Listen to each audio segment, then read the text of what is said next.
It's been 6 months since I bought a Fujifilm X100VI, the most sought-after digital camera in the world right now. So after taking well over 1,000 photos with this camera and bringing it on 3 different trips over the past 6 months, I'm going to take you through if I think this camera has been worth having and if I think the fervor over this camera truly marks the comeback of the dedicated point-and-shoot camera. The first thing we have to talk about with this camera is photo quality. It just takes stunning photos that don't look like they've been overprocessed to hell like a lot of modern smartphone images. And there are a few different technologies that have been stitched together with this camera to get you those fantastic images. The first one being this camera has a much larger image sensor than your typical smartphone. The X100VI boasts a 40.2 megapixel crop sensor. To give you an idea of its size, it's about 4 times larger than the latest iPhone 16 Pro Max's main camera image sensor. While the iPhone sensor has 48 megapixels, each individual pixel is much smaller than the pixel size of the Fuji sensor. The larger the pixels are on an image sensor, the more light they're typically able to capture.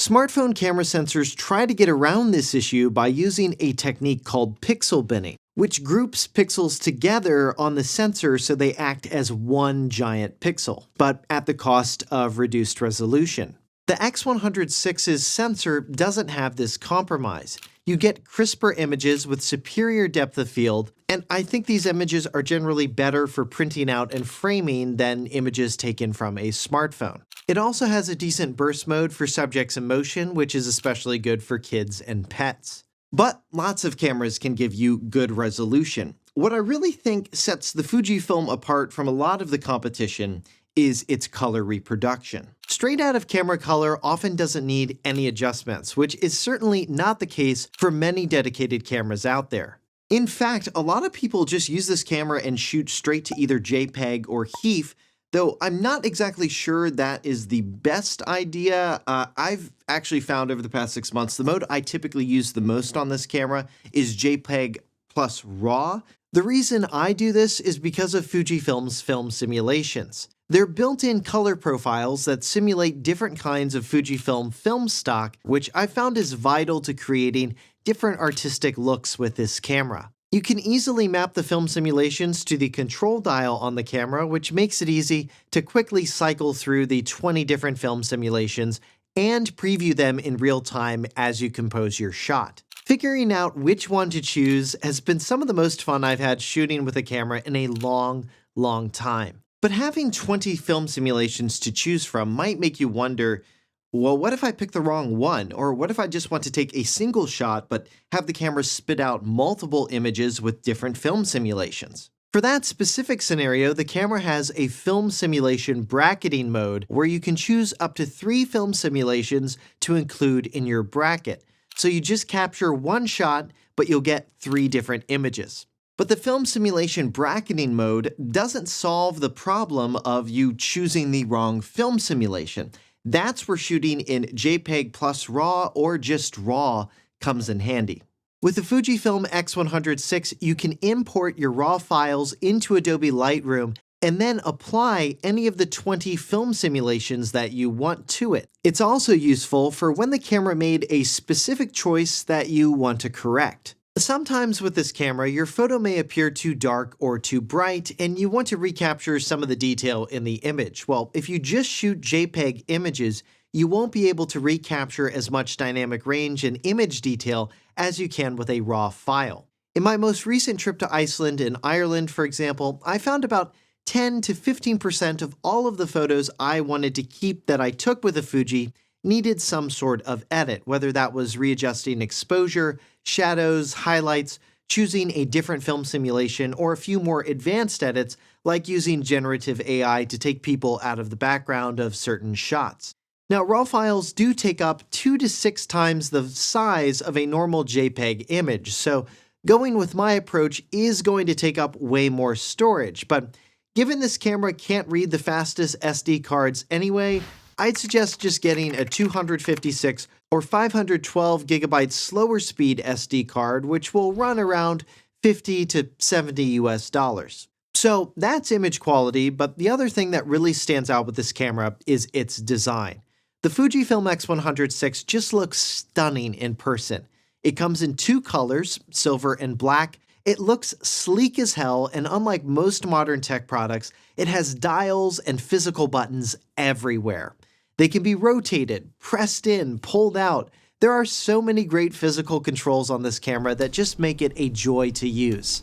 Most of the writing you see on the metal is actually engraved, giving it this premium feel. It has a built-in ND filter, which stands for neutral density, which is a convenient feature when shooting in bright light, and the control dial can be remapped to other functions, such as cropping the image sensor for a 70mm focal length equivalent. The Viewfinder is another standout feature. First, there's a dedicated viewfinder selector button. It switches the viewfinder from optical to electronic. The optical viewfinder still has a cool heads-up display overlay. You can also turn on a small electronic rangefinder window when using the optical viewfinder when you're in single-point autofocus mode. It'll verify whether the thing you want the camera to focus on is actually in focus. Another advantage of having an optical viewfinder is that it shows you what's outside of the frame to make shot composition easier. The shutter button is threaded for shutter button accessories, which you can get from many different retailers, though I do have to say the one that came bundled in with the shoe cover from Small Rig that I have is quite nice, and I'll leave a link to that in our blog post on 6monthslater.net. Now, one thing you might already know about this camera is it has a fixed focal length of 35mm. You'll see a lot of photographers and videographers reviewing this. They live in big cities, and they all basically say the same thing. This camera is amazing for street photography. If you don't live in a big city or you do not care about cityscape shots, you may be wondering like, okay, that's great, but can I actually use this camera for more normal camera things? Well, I've gotten excellent landscape shots, close-ups, and images of people and pets out of this camera that have simply just looked stunning. Now, the only scenarios I'd say this camera really isn't good for is if you want a telephoto shot or you want a really wide shot. Sure, it has a telephoto equivalent with the digital teleconverter, but that's just a sensor crop, meaning you're losing resolution when you use that feature. Now, Fuji does make a teleconversion lens for this camera that you can buy to get full-res telephoto shots, but I'd argue once you have to start carrying around conversion lenses with this camera, it kind of defeats the design purpose of a fixed lens camera like this, and you'd be better off going with a camera that's designed for interchangeable lenses. Speaking of which, I brought both my Sony a7 Mark III and Fujifilm X100VI on my recent trip to Ireland and Iceland, and about the only time I ever reached for my Sony, which had a 28mm to 70mm zoom lens attached, was when I wanted to get a photo of something farther away in the distance, or when I really wanted that specific compression look that you get with a telephoto lens. But most of the time, because it's less bulky, has better color science straight out of camera, I don't end up having to edit every single image I take with it like I have to do with my Sony, I ended up using the Fuji most of the time on my trips. The size of the camera is another highlight, though one I struggled with early on because I had a lot of different options for how exactly I wanted to go about protecting it. At first I thought, oh, I'll just get a case for this camera. It's so small, I don't need to put it in a bag. But the two cases I tried, one from Fujifilm and the other one from Small Rig, both had this external flap which provided good camera protection when not in use. However, once you actually want to start using the camera, you open up the flap here and there's not really a good place to put this flap. I basically realized, okay, this isn't for me. I need to find another solution, also because I started getting more accessories for this camera than I expected. One accessory I got was the adapter ring and UV filter combo from Fujifilm. Now, I didn't just get this to protect the lens itself. When you put this on, this is actually the only way to make this camera completely weather resistant against some light mist, rain, etc. And boy was I glad I had done that to the camera before my trip to Iceland, where the camera got a decent amount of water on it from taking photos of waterfalls in the mist. Now you can also get the adapter ring lens hood combo from Fuji that has the lens hood, which is another accessory that I've found useful for trying to eliminate some occasional glare from the sun in certain shots.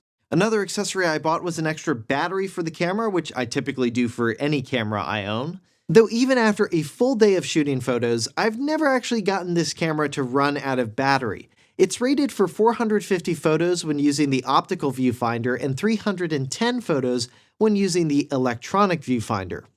So given the amount of accessories I accumulated for this camera, it then became clear that yes, actually I do want a bag for it. And for my big 2-week trip, I knew I'd be carrying my regular DSLR as well as the Fuji, so I wanted a bag that could fit both of those as well as storage for all of my accessories. But importantly, since I was going to be hiking with this thing, it needed to be a bag that was as lightweight as possible and comfortable to carry. And I ended up buying the perfect bag for my needs, which is the Venture Sling 10-liter Camera Edition bag from Bellroy. The bag has a water-resistant exterior, which I can confirm survived a rainy day and being right up next to 2 very large waterfalls, and all my gear stayed dry on the inside. The interior of the bag features this padded and stretchy material, allowing you to adjust the dividers to fit whatever gear you need to put in there. So you could have 2 cameras and a lens like me, or 1 camera body and 2 lenses. The zippers open up from either side and are quick to use one-handed. There are detachable tripod carry straps. The front pouch is great for things like my lens hood, caps, and microfiber cloths, and there's a nifty little key clip in there as well. The interior zipper pouch has sewn-in compartments perfect for all of my extra batteries, SD cards, and more accessories, and they even added a little AirTag slip pocket as well. Best of all, Bellroy uses this nifty little buckle here for quick adjustments, so you can loosen the bag to get into it easier or tighten it against your back when it's not in use. I found the shoulder pad to be extremely comfortable. I took this on my 2-week trip, and sometimes I was wearing this bag for hours or just all day outside, and the bag never felt sore or uncomfortable. I actually ended up liking this bag so much, I reached out to Bellroy, they've been a sponsor before on the channel, to see if they'd be interested in sponsoring this video, as well as providing any of you a discount code if you're interested in picking up one of these bags, and they thankfully agreed. So you can use the link in our description for 10% off the camera sling, which is backed by a 3-year warranty, as well as anything else you see on Bellroy's site. Every purchase made using our link helps support the channel. Another standout feature is the Fuji app. The app lets you easily update the camera's firmware, view the health status of the device like shutter movements, back up your camera settings. There's also a setting to automatically download photos as you take them to your smartphone over Bluetooth, which is perfect for trips. The app also has a feature that will automatically sync the location of the photos taken with your phone's GPS data. Though I found it to be inconsistent. Sometimes it's worked, sometimes it hasn't. Also, important to note, you can use this camera as a webcam when you connect it to a computer via USB-C. All you need to do is toggle the webcam mode on in the connection menu in the camera, and you're good to go. Now, we've only really talked about photos up until this point, but what about video? The video performance is decent. I think it would be a fine camera for a video every now and then. There is still a bit more rolling shutter than you want, but I do like that you can apply the film simulation looks directly to your videos, though unlike with shooting in RAW, they're baked into the video and you can't change them after the fact. Also, the image stabilization is just okay, but not as good as your smartphone. Another annoying thing with the video is the exposure adjustments as you film aren't very smooth, especially compared to similar shots from my smartphone cameras like an iPhone or Pixel. Alright, so those are all of my highlights with the experience of the Fujifilm X100VI. Now let's talk about downsides, and the first one is its low light performance. In indoor lighting scenarios where the lighting isn't great and you're shooting mostly in auto mode, I found too often that you'll get noisy images. You can mitigate some of this with Adobe Lightroom's crazy good denoise AI, but that's still an extra step. Another downside was the packaging and unboxing experience with this camera. I didn't feel like I bought this special camera when I opened the box. It just felt very plain and ordinary. Fujifilm should definitely take a page out of Apple and others' playbooks for how to package their products. Another downside was subject detection. The camera has two separate modes for detecting people versus animals, but ideally, this camera should have a mode that automatically detects both people and pets without me having to do anything and switch modes. To make these adjustments a bit quicker, I use the custom settings feature. This saves camera settings like autofocus detection preferences as well as color profiles, and then I mapped the custom settings feature to the F1N button, so when I press it, I can easily swap between people and pets. The next downside with this camera is the learning curve. When you go into a settings menu on a camera like this, it's like if Adobe made Photoshop into a camera. Now, thankfully, yes, if you just want to set everything in auto, take a few photos, play around with the film simulations, you can get away with doing all of that and come away with pretty good looking photos straight out of camera. But if you want to learn about pretty much everything this camera can do, the learning curve is a bit steeper than you might expect, especially if all you're familiar with is taking photos on a phone.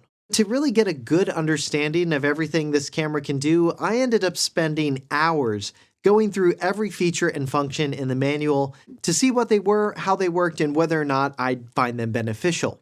Now, I made a lot of notes when I was going through the manual of some important things with this camera, and I've left those notes in our blog post on 6monthslater.net for those interested. Now, another thing you might hear some people complain about with this camera and other Fuji cameras is they are not full-frame cameras, but is that really a downside?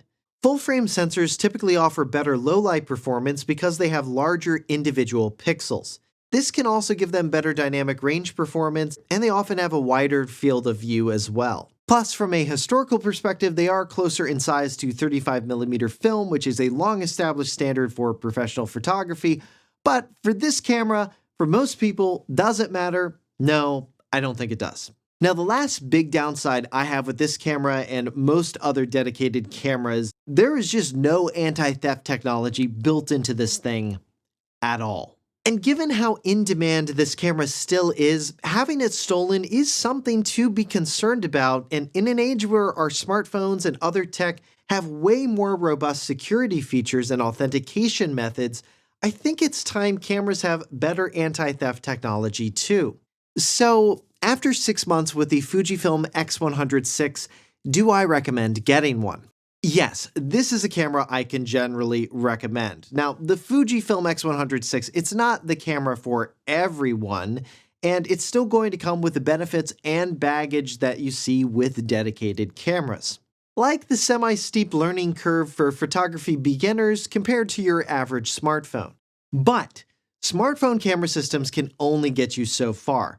Things like sensor size, optics, those do matter, and the overall experience of using an object designed for the single purpose of taking photos and videos, in my experience, is better than doing it with a smartphone. But specifically, who do I recommend this camera for? The first group is current DSLR camera owners, where you are interested in a camera like this that's a bit more pocketable, fun to take around to parties, on trips, events, places where you don't want to have to carry around a more bulky camera and a bunch of lenses. But note, I wouldn't recommend this camera as a professional photography camera. You'd want to go with something else that has interchangeable lenses, or for those who want to do a lot of video, there are better cameras on the market for video like those from Sony, which I personally use. Now, the second group of people I think this camera would be perfect for is those who are mainly doing smartphone photography. If you want to take better looking photos than what most smartphone cameras are capable of, if you want shadows in your photos again, and if you want more control over how your images look with film simulations and shooting in RAW, well, I think this might just be the camera for you. If you're interested in learning more about the Fujifilm X100VI, as well as links to all of the accessories that I've mentioned, I've put all of that in our blog post at 6monthslater.net, link to that in the description. And if you enjoyed this review, you might also like some of my other popular 6 Months Later reviews, like my review of the Meta Ray-Bans, the Apple Vision Pro, and the Kindle Scribe, and you can get to all of those by clicking on the playlist above. And if you own this camera or other Fuji cameras, let me know what you think of Fuji cameras. What do you think of this one specifically? Let me know down in the comments. For 6 Months Later, I'm Josh Tedder. Thanks for watching.